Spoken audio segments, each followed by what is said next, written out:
जय हिंद माझ्या भावी पोलीस विद्यार्थी मित्रांनो, पोलीस भरती 2024 साठी आपण एक 1000+ प्रश्नांचा अतिसंभाव्य प्रश्नांचा एक महायज्ञ सिरीज सुरू केलेला आहे। आजच्या भागामध्ये आपण ना मराठी या विषयावरचे 25 अतिसंभाव्य प्रश्न बघणार आहेत। नुसते प्रश्न बघणार नाहीयेत की ते प्रश्न कसे महत्त्वाचे आहेत, असे प्रश्न आल्यानंतर काय थिंकिंग वापरायची, एलिमिनेशन टेक्निक कशी वापरायची आणि कसं बरोबर आन्सर काढायचं हे पण आपण बघणार आहे। चला वेळ न घालवता लगेच सुरुवात करूया। पहिला प्रश्न आहे, पण विद्यार्थी मित्रांनो आपल्याला ना हा जो सब्जेक्ट आहे मराठी याच्यासाठी सर्वात कमी वेळ द्यायचा। का द्यायचा कमी वेळ सांगतो।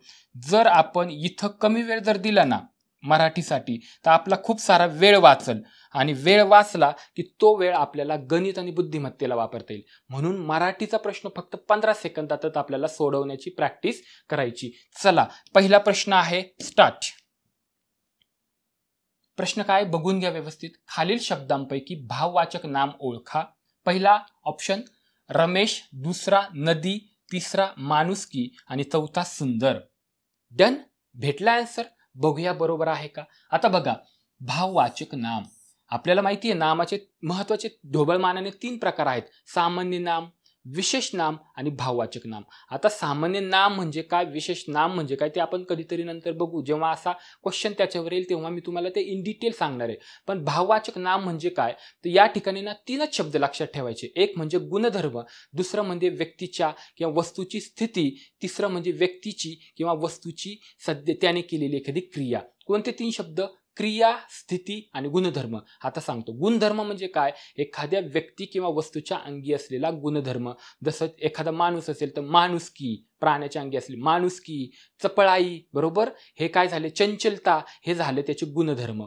हे जे नाम असतील ते सगळे भाववाचक नाम असतील। दुसरी म्हणजे त्याच्या अंगी त्याने केलेली एखादी क्रिया, म्हणजे काय, त्याने चोरी केली, ते चोरी हे झालं त्याच्या काय झालं, क्रिया झाली, बरोबर आहे। त्याने जर समजा एखादी चोरी केली, त्याने एखादं खिलाडू वृत्ती असेल त्याची, किंवा त्याने जे काही क्रिया केलेल्या असतील ते सगळे भाववाचक नाम असतील। एखादी स्थिती, व्यक्तीची किंवा वस्तूच्या अंगी असलेली स्थिती, जसं की वार्धक्य, तारुण्य, मरण, हे झाल्या त्या व्यक्तीच्या किंवा वस्तूच्या स्थितीमध्ये, हे सगळे नाम भाववाचक नाम असतात। आता बघा, एखाद्या माणसाच्या व प्राण्याच्या अंगी असणारी काय, माणुसकी, म्हणून माणुसकी हा शब्द या ठिकाणी भाववाचक नाम होता। रमेश नाही, गुणधर्म नाही, स्थिती नाही, क्रिया नाही, नदी नाही, सुंदर नाही। अशा पद्धतीने आपल्याला आन्सर सापडायचे, म्हणजे इझिली समजतात, जास्त काही लक्षात ठेवायची गरज नाही। डन, होप की तुम्हाला एक 15 सेकंदात त्याचा आन्सर भेटलं असेल। चला पुन्हा प्रश्न जेव्हा भाववाचक नाम येईल तेव्हा मात्र तुम्ही 3च शब्द लक्षात ठेवायचे, कोणते, गुणधर्म, स्थिती आणि क्रिया। चला पुढचा प्रश्न बघूया। 15 सेकंद आहेत तुमच्याकडे, बघा। पुढील वाक्प्रचाराचा अर्थ ओळखा। फारकत होणे, पहिला सामावून घेणे, दुसरा ऑप्शन हाकलून देणे, थर्ड वेगळे होणे आणि चौथा आहे फसवणे। बघू आपण, येते का 15 सेकंदात। डन, संपला वेळ। काय बघूया तुमचा आन्सर बरोबर आहे का। पुढील वाक्प्रचाराचा अर्थ ओळखा। फारकत होणे म्हणजे काय, फारकत म्हणजे काय, घटस्फोट होणे। जर नवरा बायको असतील, त्यांच्यात फारकत झाली, घटस्फोट झाला, तर त्याचा काय अर्थ होतो बघा। सामावून घेणे होईल का, नाही। हाकलून देणे, त्याने तिला हाकलून दिलं किंवा तिने त्याला हाकलून दिलं, आजकाल होतं ना, तर हाकलून देणे पण नाही। वेगळे होणे आणि फसवणं, बिलकुल नाही। सो आन्सर काय असेल, वेगळे होणे। वाक्प्रचाराचा अर्थ सरळ सरळ कधीच घ्यायचा नाही, तो 100% काहीतरी वेगळाच अर्थ निघतो। व्यवस्थित बघायचं आणि आपल्याला आता आन्सर भेटला, थर्ड ऑप्शन, वेगळे होणे। चला तिसरा प्रश्न बघूया। भाकड कथा, चला बघूया। 15 सेकंदात आन्सर आलं पाहिजे। काय क्वेश्चन बघा, भाकड कथा या शब्दाचा योग्य अर्थ ओळखा। भाकड कथा, भाकड कथा म्हणजे काय, गप्पा गोष्टी, निरर्थक गोष्टी, भाषण चातुर्य की दैवी कथा। बघू काय। डन, टाइम संपला। बघा, भाकड कथा म्हणजे काय, आपण एखाद्याला म्हणतो ना, तुझ्या भाकड कथा बंद कर। भाकड कथा म्हणजे काय, का निरर्थक गोष्टी, त्याला काही अर्थच नाही हो, अशा ज्या सगळ्या गोष्टी असतात त्या सगळ्या भाकड कथा आहे। म्हणून गप्पा गोष्टी नाही, निरर्थक गोष्टी, भाषण चातुर्य तर अजिबातच नाही, दैवी कथा नाही। इथं कन्फ्यूज होण्याचा हा ऑप्शन होता बरं का। बऱ्याच लोकांना असं वाटू शकतं भाकड कथा आणि दैवी कथा सेम आहे, बिलकुल नाही। गुड. भाकड कथा म्हणजे निरर्थक गोष्टी. एक तरी ऑप्शन असा असतो कन्फ्युजिंग करणारा. इथं तसा दैवी कथा होता, आपण लगेच म्हणू भाकड कथा दैवी कथा. ऑप्शन 4 बिलकुल नाही. याचं उत्तर आहे ऑप्शन नंबर 2 निरर्थक गोष्टी. गुड. चला नेक्स्ट क्वेश्चन बघूया. 15 सेकंदातच उत्तर आलं पाहिजे, जास्त वेळ घ्यायचा बिलकुल नाही. अधोरेखित शब्दाची विभक्ती ओळखा. विभक्तीवर क्वेश्चन आहे बघा. बघूया काय क्वेश्चन आहे. डन. Time of done. देखो मायाची बहीण हुशार आहे. पहिली गोष्ट माया. आता मला तुम्ही सांगा माया याच्यामध्ये गुणधर्म सांगितला का रे? बिलकुल नाही. क्रिया एक एखादी, स्थिती दिली का एखाद्या व्यक्तीची वस्तूची? नाही. म्हणजे भाववाचक नाम आहे की नाही रे दादा. हे नाव याला जर एखाद्या वर्गामध्ये समजा 10 मुलं आणि 10 मुली आहेत, सगळ्यांची नावं वेगळे आहेत. मी जर म्हटलं माया इकडे ये, मग त्याच्यात जी माया असेल तीच येईल की नाही? म्हणजे या ठिकाणी एक विशेषत्व दिलेलं आहे. म्हणून नामामध्ये जर एखाद्या विशेष व्यक्तीची किंवा वस्तूचा बोध जर होतो ना, तर त्याला विशेष नाम म्हणतात. मग सांगा बरं इथं माया काय आहे?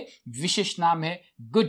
आता माया या शब्दाला, आता माया एकवचनी आहे की नाही, या शब्दाला जे इथं विभक्ती आहे ची आहे, हा ची जोडलेला आहे ना, तर याची विभक्ती आपल्याला ओळखायची आहे. बघू. हे ओळखण्या अगोदर तुम्हाला ना विभक्ती प्रत्यय माहिती पाहिजे. ही विभक्ती बरं का, विभक्ती एवढ्या आहेत बघा. प्रथमा या विभक्तीला बघा, प्रथमा या विभक्तीला एकवचनी काहीच प्रत्यय नाहीये. एकवचनी प्रत्यय नाही. प्रथमा विभक्तीला एकवचनीमध्ये प्रत्यय नाही, अनेकवचनीमध्ये पण प्रत्यय नाही. दुसरं सेकंड बघूया. द्वितीया विभक्ती, द्वितीया विभक्ती लक्षात कसं ठेवायचं? विभक्ती प्रथमा प्रत्यय नाही. द्वितीया सलाते सलानाते. तिसरं तृतीया नेशी निहिशी. बरं का. नेक्स्ट बघा चतुर्थी पुन्हा सलाते सलानाते. आता द्वितीया आणि चतुर्थीमध्ये बघा दोघांचे पण विभक्ती प्रत्यय सेम आहेत, पण ते कधी द्वितीया म्हणायचं कधी चतुर्थी ते मी तुम्हाला नंतर सांगणारच आहे. चतुर्थी कळलं. पंचमी उन्हून. षष्ठी चाचीचे चेचाची. सप्तमी तैया. संबोधन एकवचनीमध्ये प्रत्यय नाही आणि अनेकवचनीमध्ये नो. हे फार महत्वाचं आहे. इथं ना 2 प्रकारचे प्रश्न विचारतात. शब्दामध्ये एखाद्याची विभक्ती द्वितीया कधी आणि चतुर्थी कधी हा प्रश्न पडतो. आणि त्याच्यानंतर त्याच्या आधी पण आपल्याला काय माहिती पाहिजे की कोणाच्या विभक्ती प्रत्यय काय आहेत. काय बघायचं होतं? मायाची ची कुठे आहे सांगा. ची कुठे आहे? हे बघा इथे एकवचनी की नाही. मग याच्यामध्ये याची उत्तर काय झालं? षष्टी. देखो यहाँ पे षष्टी. तर पंचमीचे लक्षात ठेवा. पंचमी कुठे आहे? इथं एकवचनी उन्हून. सप्तमी कुठे आहे? तैया. तृतीया कुठे आहे? नेशी निहिशी. एकदम सिंपल आहे. जास्त कन्फ्युज होण्याचं काहीच कारण नाही. मराठीमध्ये 15 सेकंद एक प्रश्न लगेच फेकून द्यायचा, तरच पोलीस भरतीमध्ये सिलेक्शन पक्का राहील. त्याच्यासाठी आपल्याला ना जे महत्वाचे क्वेश्चन्स आहेत त्याच्यावरून आपल्याला सिलेबस नीट समजून घ्यायचा आहे. म्हणून मी काय केलंय, एक क्वेश्चन फार याच्यातले बरेचसे क्वेश्चन मागच्या 2023 पोलीस भरतीतले पण आहेत, पण त्याच्यामध्ये हे समजून घेताना कसं आपल्याला याच्यात थेरॉटिकल पार्ट आहे ते सगळं आपल्याला कळून घ्यायचंय प्रश्नासोबत. डन. चला पुढे बघूया आपण. नेक्स्ट क्वेश्चन नीट बघून घ्या. नीट बघा. चला टाइम व्यवस्थित 15 सेकंद, जास्त अजिबात घ्यायचे नाही. नीट बघा प्रश्न नीट बघा. पुढील शब्दाचा अर्थ सांगा. 6 सेकंद 5 सेकंद. जरब. बघा. डन. आमच्या जिल्ह्याला मागच्या वर्षी एक SP साहेब आले होते. फार त्यांचा जरब होता. गुन्हेगारी करणारे लोक सगळे काय झाले होते? गायब झाले होते. बघा याचं उत्तर इथंच आहे. जरब काय असू शकतं? दरारा, धोका, भयानक, निर्विकार. बऱ्याच लोकांना भयानक वाटेल, अजिबात नाही. आता जरब या शब्द जो आहे ना, याचे समानार्थी शब्द आपल्याला माहिती पाहिजे. जरब म्हणजेच दरारा, दहशत, धाक, वचक. हे काय झाले? हे सगळे त्याचे समानार्थी शब्द आहेत. बघा ना. मग जरब म्हणजे दरारा. धोका नाही, धोका म्हणजेच दगा. भयानक म्हणजे अक्राळ विक्राळ. भयानक मोठा राक्षस, अक्राळ विक्राळ. हे सगळे त्याचे सिनोनिम्स. आणि निर्विकार तर बिलकुल नाही. भेटला आन्सर. चला पुढचा प्रश्न बघूया. टाइम फक्त 15 minute. Only 15 minutes. Just 15 minutes. ज्यादा वेळ मराठीत गेले का लगेच घरी यायचं मराठी सोडून. बाकी तुम्हाला अजिबात टाइम पुरणार नाहीये. चला काय क्वेश्चन आहे बघूया. Last 1 second. डन. देखो आन्सर भेटलं असेल तुम्हाला. बघून घ्या तुमचा आन्सर करेक्ट येतोय का. खालील वाक्यातील क्रियापदाचा प्रकार ओळखा. केवळ वाक्य. केवळ वाक्यामध्ये माहिती ना कर्ता, कर्म आणि क्रियापद. आता क्रियापदावर हा प्रश्न आहे. काय बघा बरं. मी सिनेमा पाहतो. याच्यात पहिल्यांदा तुम्हाला हेच कळलं पाहिजे की क्रियापद कोणतं. मी एका नाही. पाहतो हे काय झालं क्रियापद. आता या क्रियापदाचा प्रकार कोणता आहे. पहिला ऑप्शन काय अकर्मक क्रियापद. ज्याच्यामध्ये कर्म नाही असं वाक्य म्हणजे अकर्मक. त्या क्रियापदाला अकर्मक क्रियापद म्हणतात. दुसरं आहे सकर्मक. तिसरं आहे प्रयोजक आणि चौथा आहे शक्य. काय आन्सर बघू ना आपण. काय टेन्शन नाही बघू. याच्यामध्ये हा पाहतो काय क्रियापद आहे. याचा जो धातू आहे तो काय पाह. बरोबर. जेव्हा धातूला नारा प्रत्यय लावून कोण असा प्रश्न विचारला जातो मोरा वाळंबेमध्ये हेच सांगितलंय. तेव्हा आपल्याला कर्ता भेटतो. बरोबर आहे. वाक्य जर असेल तर त्याच्यात कर्ता कर्म क्रियापद असतं. सगळ्याच्या त्यात कर्म असतं असं नाही. काही काही वाक्यामध्ये नसतं. जर नसेल तर ते अकर्मक क्रियापद, असेल तर सकर्मक. आता प्रयोजक काय असतं शक्य हे सगळं मी तुम्हाला सांगणार आहे. जेव्हा पाह काय झाला धातू झाला. याला नारा प्रत्यय लावला. पाहणारा कोण. कोण आहे पाहणारा मी.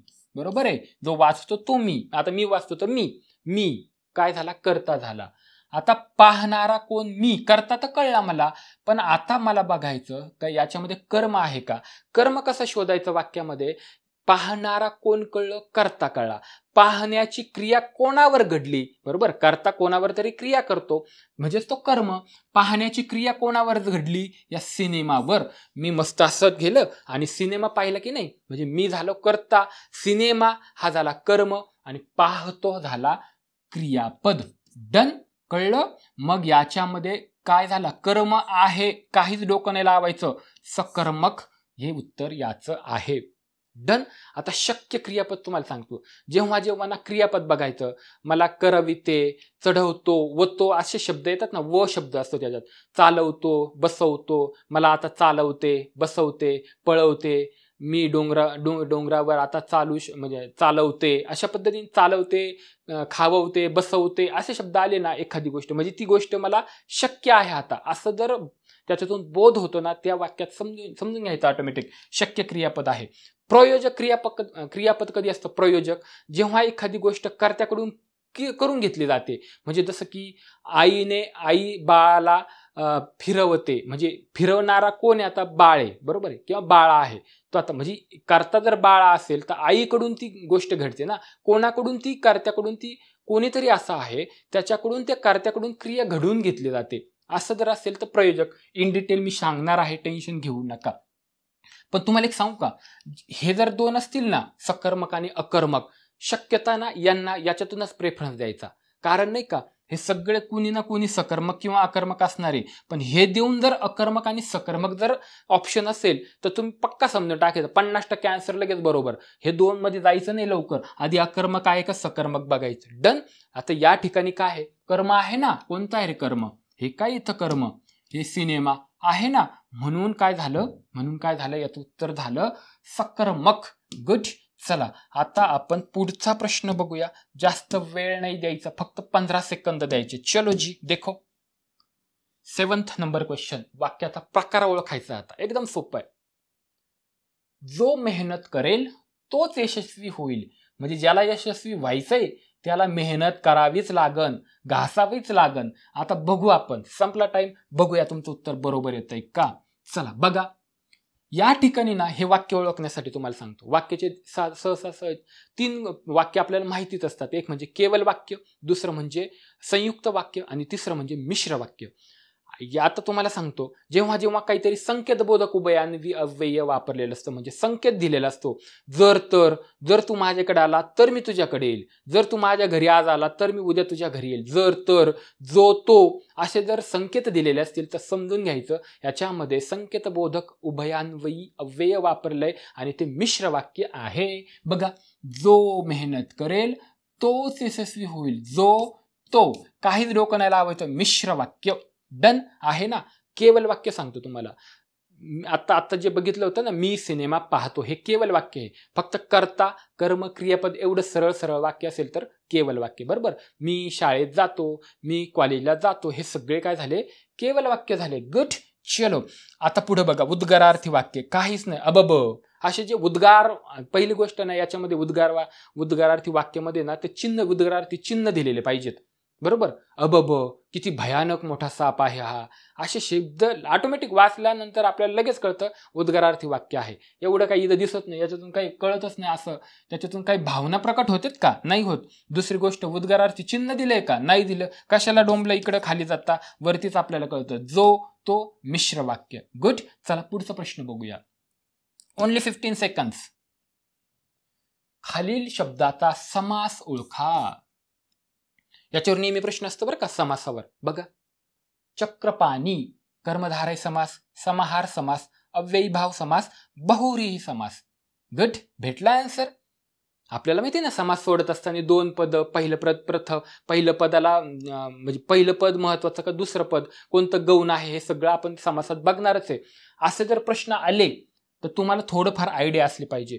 जेव्हा जेव्हा ना दोन्ही पदांना गौण असतं, दोन्ही पदांपेक्षा तिसऱ्याच पदाबद्दल काहीतरी आपल्याला उमगतं, आपल्याला काहीतरी तिसऱ्या पदालाच व्हॅल्यू दिली जाते, तेव्हा ना याच्यामध्ये हा समास बहुव्रीही समास असतो. जसं शेतकरी, तसंच हा चक्रपाणी. चक्र आहे पाणीच ज्याच्या असा तो. पाणीच म्हणजे काय, हातात. चक्र आहे हातात असा तो. याच्यामध्ये ना चक्राला काही डिमांड आहे, पाणीला नाही. याच्यातून तिसऱ्याच एका पदाचा काय होतो, बोध होतो. तो म्हणजे कोण, विष्णू. चक्र आहे पाणीच म्हणजे हातात ज्याच्या असा तो कोण, विष्णू. विष्णूच्या हातात आहे. या ठिकाणी काय शब्द आहे बघा, चक्रपाणी, सामासिक शब्द, आणि याच्यातून काय उमगतं आपल्याला, विष्णूंबद्दल बोललंय, म्हणून बहुव्रीही समास आहे. अव्ययी भावमध्ये काय होतं, समाहारमध्ये द्वंद्व समास, कर्मधारय समास, हे इन डिटेल आपण बघणार आहे. आज मात्र लक्षात काय ठेवायचं, जेव्हा जेव्हा असे शब्द येतात, बाकीचे भरपूर सारे शब्द याच्यामध्ये आहे, आपण ते सगळेच बघणार आहे. नीलकंठ, निळा आहे कंठ ज्याचा असा तो कोण, शंकर. बरोबर, म्हणजे असं वेगळ्याच त्याच्यातून वेगळ्याच पदाबद्दल आपलं म्हणजे दोन्ही पदांपेक्षा तिसऱ्याच पदाची काय होतो, बोध होतो. अशा वेळेस तो बहुव्रीही समास असतो. गुड. आता कर्मधारायचे काय, समाहार, याच्यामध्ये अव्ययी भावमध्ये काय काय ते आपण शब्द बघणारच आहेत. याला आपण प्रॉपर टाइम देणार. आजच्यासाठी 15 सेकंदाची वेळ न देता आपल्याला शोधायचं होतं. गुड. म्हणून आपण इथं फक्त बहुव्रीहीबद्दल बोललोय की याच्यामध्ये दोन्ही पदांपेक्षा तिसऱ्याच एखाद्या वस्तूचा, व्यक्तीचा किंवा तिसऱ्या पदाचा या ठिकाणी बोध होतो. चक्र आहे पाणीत ज्याच्या असा तो विष्णू. तिसरंच पद आहे, चक्राबद्दल काही नाही, पाणीबद्दल नाही, म्हणून बहुव्रीही समास. चला पुढे चला. 9th क्वेश्चन बघा, नीट बघा, सोपा आहे, खूप सोपा आहे. खालील शब्दांपैकी विशेष नाम ओळखा. आता ते एकदमच सोपं आहे. बघा, विशेष नाम.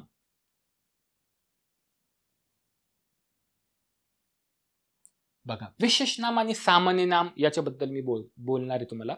बघा, आता जर समजा या वर्गामध्ये 10 मुलं आणि 10 मुली असतील आणि ती मागाची जी माया होती, आपण म्हटलं माया इकडे ये, तर त्या सगळ्यांचे नाव वेगवेगळे आहेत बरं का, मुलांचे पण आणि मुलींचे पण. तर जी माया असेल तीच येईल की नाही, बरोबर.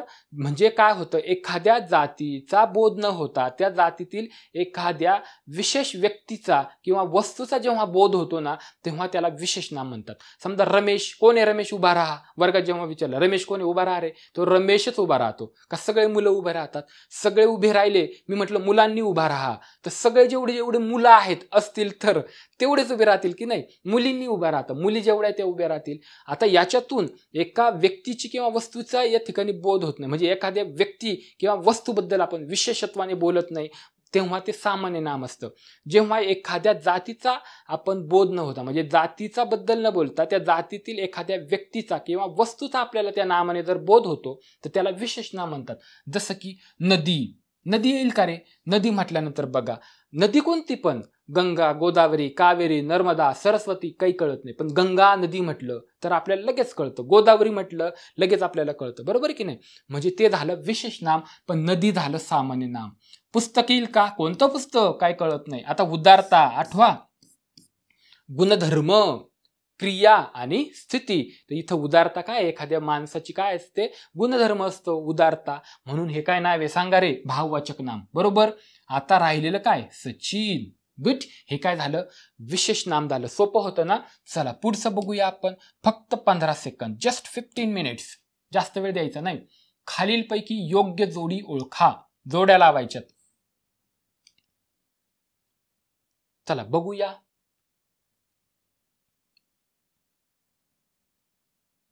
केलेले उपकार जाणणारा कृतज्ञ. केलेले उपकार जाणणारा कृतज्ञ. हे तुम्ही इथं दोघं चुकू शकता बरं का. या दोघांमध्ये जास्त चुकण्याचे चान्सेस आहेत. केलेले उपकार विसरणारा कृतज्ञ. केलेले उपकार विसरणारा कृतार्थ. नेहमी लक्षात ठेवा, केलेले उपकार जाणणारा कृतज्ञ असतो आणि केलेले उपकार न जाणणारा म्हणजे खायचा आणि वर टांगड्या करायच्या असं ज्याला म्हणतो तो असतो कृतज्ञ. बरोबर. हे शेवटच्या शब्दावर सगळं अवलंबून आहे. उपकार जाणणारा कृतज्ञ, उपकार न जाणणारा कृतज्ञ.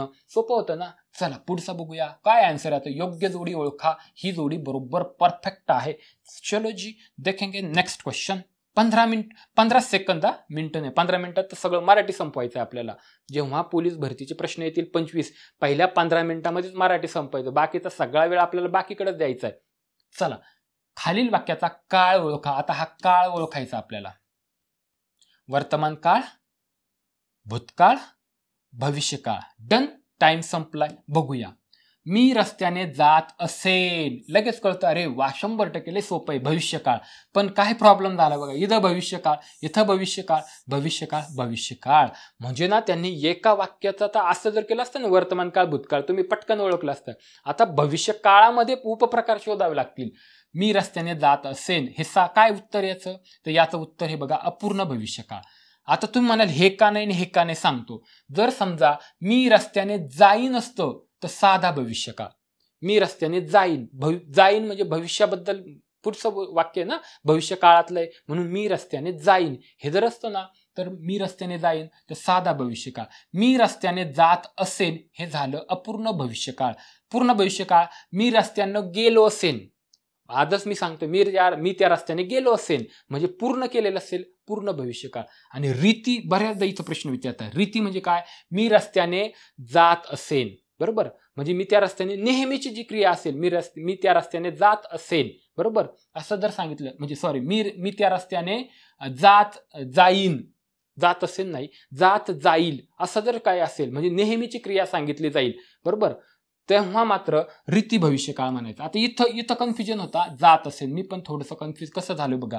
मी रस्त्याने जात असेन म्हणजे एखादी क्रिया अपूर्ण आहे असं दाखवतं. पण मी त्या रस्त्याने जात जाईल म्हणजे नेहमीची क्रिया वाटते ना तेव्हा मात्र रीती भविष्यकाळ वापरायचा. मी त्या रस्त्याने जात जाईल म्हणजे नेहमीची क्रिया म्हणून रीती भविष्यकाळ. आणि मी रस्त्याने जात असेन म्हणजे त्या सध्याची ती अपूर्ण क्रिया आहे असं दिसतंय.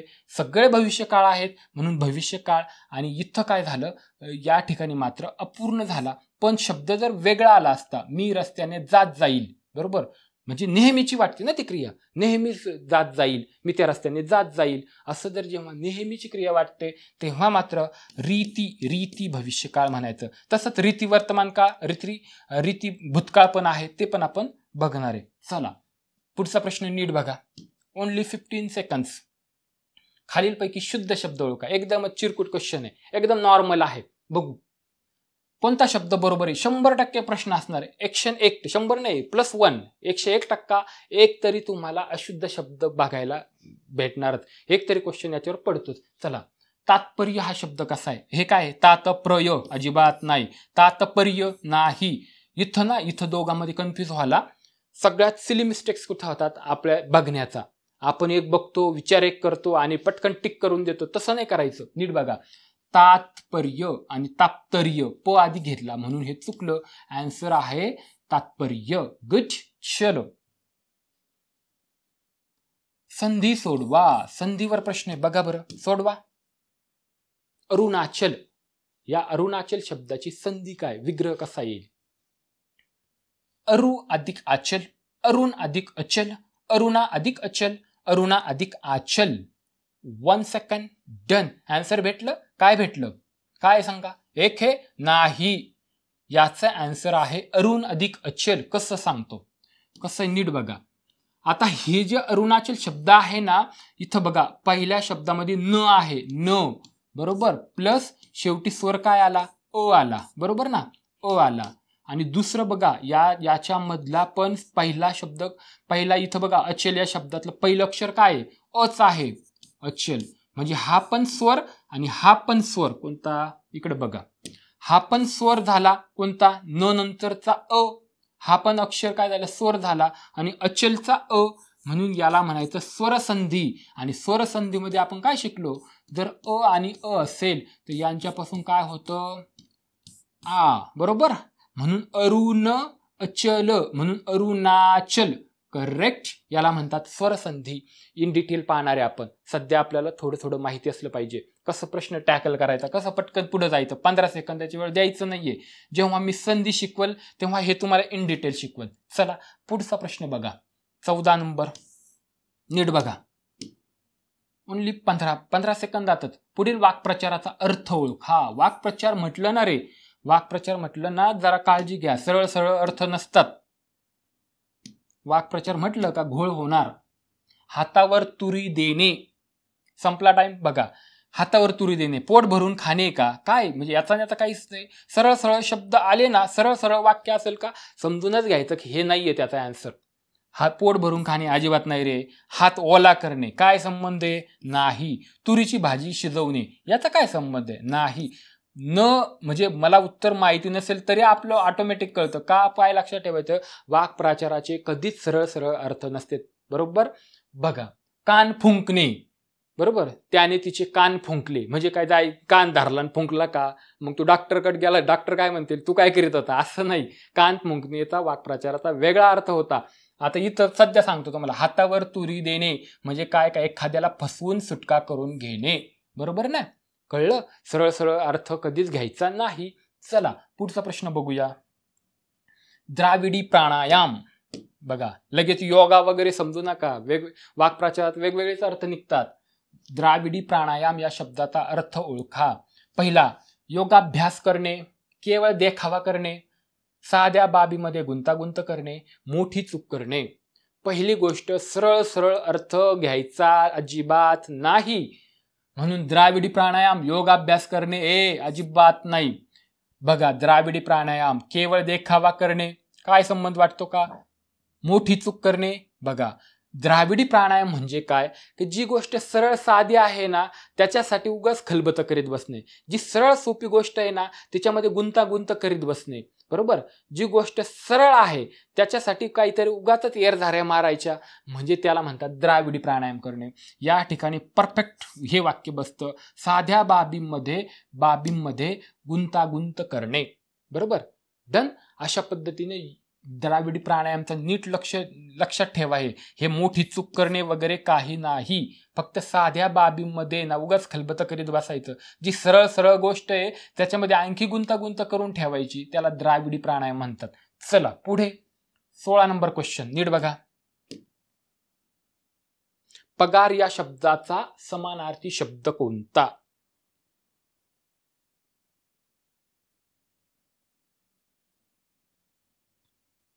डन. पहिला, विशाल. वेतन, पतंग, पक्षी.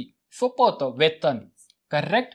पगार. पगारालाच काय म्हणतो आपण? वेतन म्हणतो. मानधन हे झाले त्याचे समानार्थी शब्द. हे सोपं होतं, पण एवढं लक्षात नका ठेवू. पक्षी या शब्दाचे पण समानार्थी शब्द तुम्हाला माहिती पाहिजे. पक्षी म्हणजे द्विज. द्वि म्हणजे काय? दोन. ज म्हणजे जन्मणारा.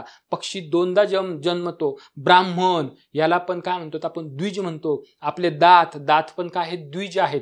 दात पण लहानपणी पडतात आणि परत उगतात ना, म्हणून द्विज आहेत. पक्षी याचे समानार्थी शब्द खग, त्यानंतर विहग, द्विज, पाखरू आणि अंडज हे सगळे समानार्थी शब्द आहेत. कशाचे? पक्षी या शब्दाचे. अंडज म्हणजे काय?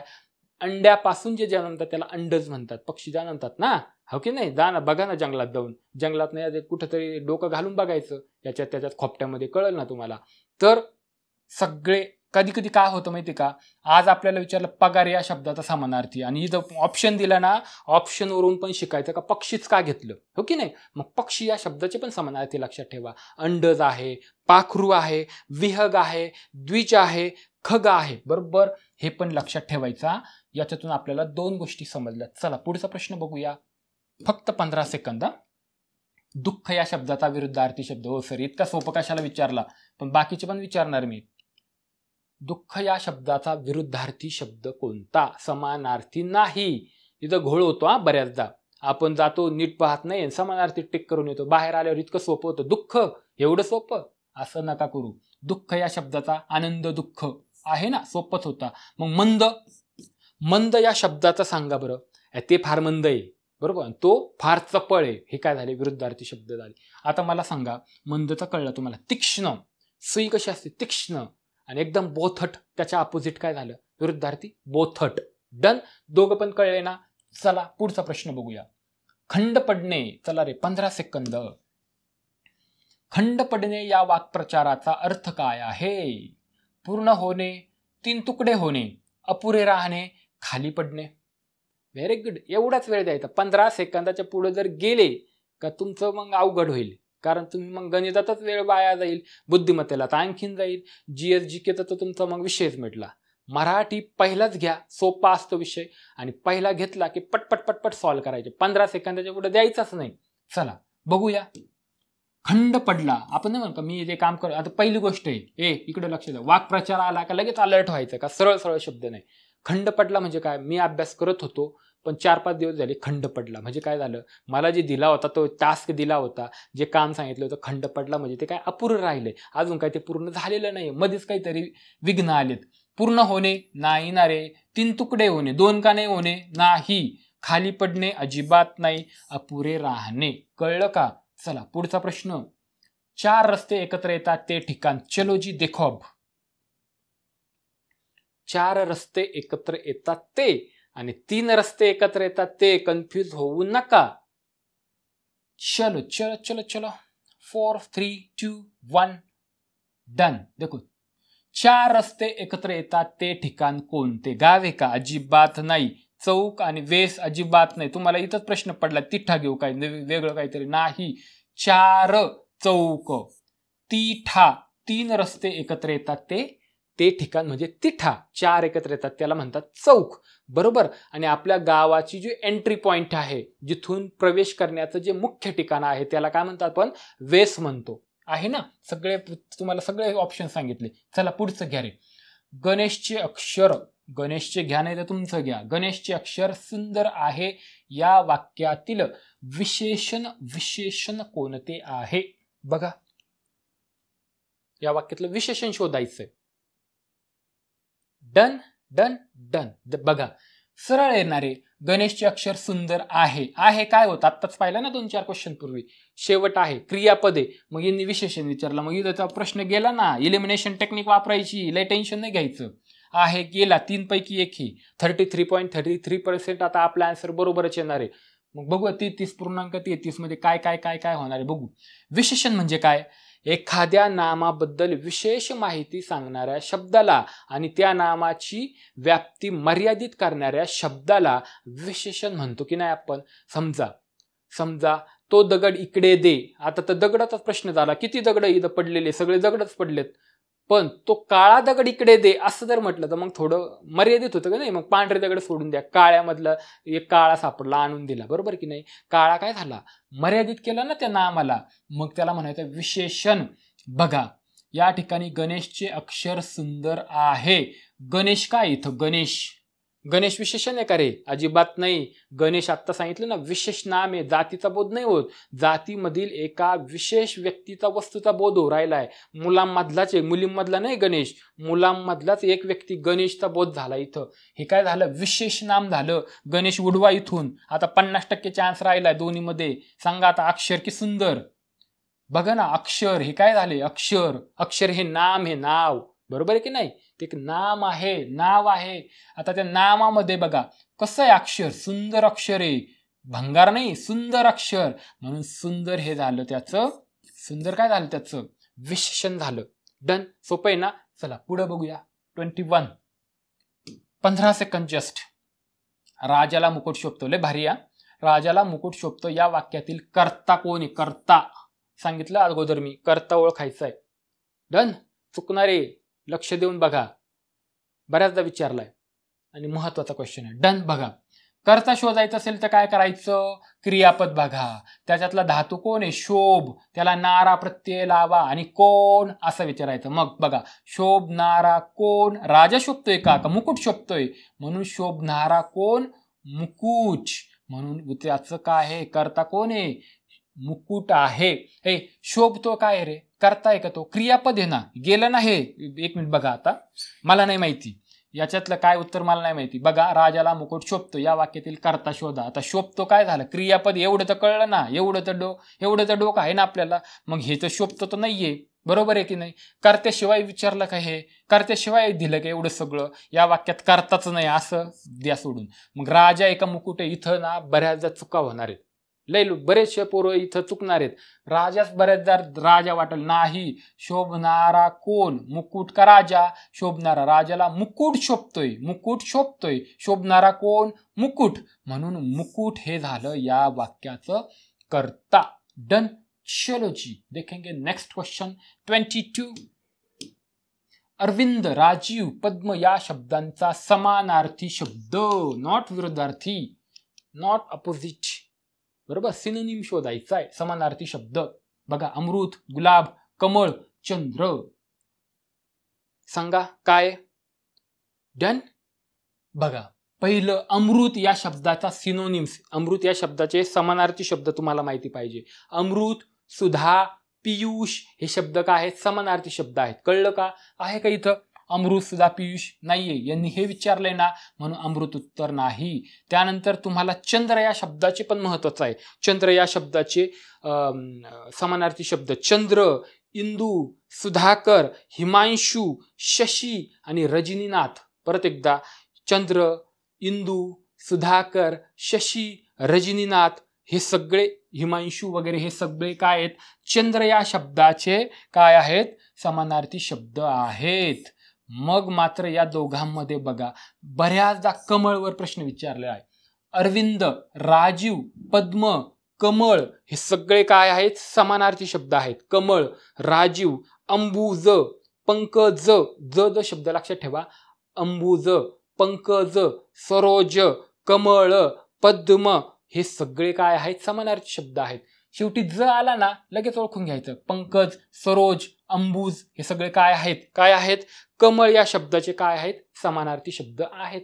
उत्तर भेटलं का तुम्हाला, कमळ. गुड. चला पुढे, काढता पाय घेण्याचा अर्थ सांगा. चला 15 सेकंद, काढता पाय घेण्याचा अर्थ काय.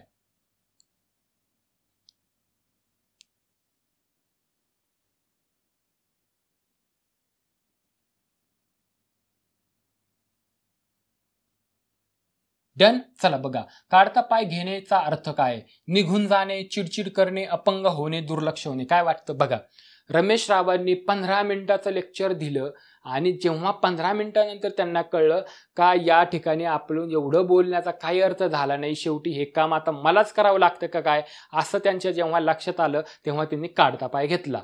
म्हणजे काय, जेव्हा त्यांना कळलं का यांना काय फरक पडलेला नाहीये, आता हे काम मलाच करावं लागेल, असं जेव्हा त्यांना कळलं का त्यांनी लगेच काढता पाय घेतलं. म्हणजे काय काढता पाय घेतलं म्हणजे काय, अपंग झाले, अजिबात नाही. पहिली गोष्ट ना, अशा वाक्प्रचाराचे वेगळेच अर्थ निघतात. दुर्लक्ष केलं त्यांनी, नाही. चिडचिड करायला लागले का, नाही. काढता पाय घेतला म्हणजे लगेच ते निघून गेले, लगेच पोबारा करणे, पळून गेले तिथे, काय खरं नाही यांना सांगून. चला पुढचा 24, 15 सेकंद फक्त. खालीलपैकी कोणते भाववाचक नाम, अरे बऱ्याचदा याच्यावर आता भरपूर वेळ दिलाय. भाववाचक नाम नाही, लक्ष द्या रे बेटा हो, नाही विचारलंय घोळ होतो बरं का, प्रश्न नीट वाचत नाही आपण. डन. फक्त 15 सेकंदातच आन्सर भेटायला पाहिजे. बघा, भाववाचक नाम नाही, नगर, चांगुलपणा, गुलामगिरी, तारुण्य. सरांनी सांगितले 3 शब्द, एखाद्या व्यक्तीच्या वस्तूच्या अंगी असलेला गुणधर्म, बरोबर, त्यानंतर त्याची स्थिती किंवा त्याची क्रिया, त्याने केलेली क्रिया, हे शब्द शक्य भाववाचक नाम असतात. आता बघा, तारुण्य काय रे, त्याची स्थिती की नाही, वार्धक्य, तारुण्य, बाल्य, मरण, ह्या व्यक्तीच्या काय झाल्या, स्थिती झाल्या की नाही. बर, मग हे काय झालं, भाववाचक नाम झालं. गुलामगिरी, चांगुलपणा काय झाला, चांगुलपणा काय झाला, त्याच्या अंगी असलेला गुणधर्म झाला व्यक्तीच्या अंगी. म्हणून हे तिघ पण काय आहेत रे, भाववाचक नाम म्हणून म्हणून म्हणून हे तिघं उत्तर नाही. काय नाही विचारलं? नगर. बरोबर आहे की नाही? नगर. नगर म्हटलं तर आता कोणतं नाम झालं? नगर म्हटल्यावर लक्षात येत नाही. बरोबर, नगर म्हणजे सिटी, लक्षात येत नाही. सिटी हे काय झालं? सामान्य नाम झालं. जर मी अहमदनगर म्हटलं तर मग मात्र विशेष नाम झालं. नागपूर म्हटलं विशेष नाम झालं. नदी म्हटलं सामान्य नाम झालं. गोदावरी म्हटलं विशेष नाम झालं. बरोबर आहे. वार्धक्य म्हटलं स्थिती झाली. बरोबर आहे की नाही? मग ते काय झालं? भाववाचक नाम झालं. गुलामगिरी. बरोबर, अशा पद्धतीने आपण लक्षात ठेवायचे भाववाचक नाम. नामामध्ये चुकू नका. पुढचा प्रश्न शेवटचा 15 सेकंदात. खाली काही पुल्लिंगी शब्दांची स्त्रीलिंगी रूपे दिलेली आहेत. त्यापैकी अयोग्य जोडी ओळखा. मिसमॅच. सोपं एकदम. डन. बघूया. एकच सेकंड. डन. देखो, हत्ती हा काय पुल्लिंगी का स्त्रीलिंगी आहे? तो हत्ती. आता ना पुल्लिंगी शब्द ओळखायची ट्रिक सांगतो. असं म्हणायचं, तो हत्ती, ती हत्तीन. बरोबर की नाही? बरोबर, अशा पद्धतीने बघा. तो हत्ती, ती हत्तीन. कसं वाटतं? बरोबर वाटतं की नाही? वानर, वानरीन. बेडूक, बेडकी. जनक, जननी. आता लय चुकणार इथं बघा. जनक, तो जनक, ती जननी. हे बरोबर आहे. बेडूक याची स्त्रीलिंगी बेडकी म्हणतात. हे पण बरोबर आहे. हत्तीन त्याची स्त्रीलिंगी रूप हत्तीन आहे. पण वानर याला वानरीन नाही म्हणत रे दादा, याला म्हणतात वानरी. न जोडू नका इथं. या ठिकाणी न नाही आहे, नाहीये. डन. वानर वानरी पाहिजे होतं. आपल्याला अयोग्य जोडी ओळखायला विचारलं म्हणून second option is the correct one. आज आपण 25 क्वेश्चन छान प्रकारे पाहिले. पुन्हा दुसऱ्या सब्जेक्टचे इंग्लिशचे आपण पुढच्या सेशनमध्ये इंग्लिशचे 25 प्रश्न जे महत्त्वाचे इम्पॉर्टंट आहेत, जे टॉपिक कंटिन्यू विचारले जातात तेच बघणार आहे. जर सेशन आवडलं असेल तर लाईक, शेअर, सबस्क्राईब नक्की करा. Thank you so much. जय हिंद.